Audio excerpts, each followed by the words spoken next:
I got a question. Has your pooping schedule changed because of the toilet paper shortage? Yeah, it's just a question I have because I'm bored.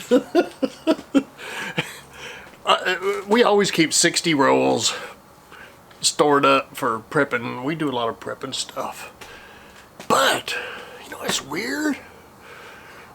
I'm not going to tell you my pooping schedule, but there's one more every day than normal. Is that psychological? I don't know. How's your cycles going? Yeah, his papa is some blue tea. I heard if you hit Papa Texas's bell, you're gonna find an extra roll of toilet paper in your cabinet.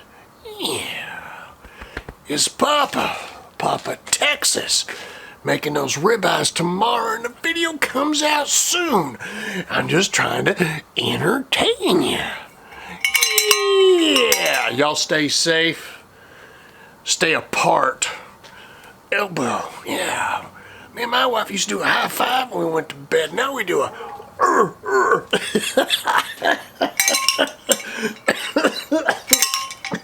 Stay inside, stay away from Papa. Papa has to go to work. That's right. Yes, Papa. Papa Texas. See ya. Hit that bell. Yeah.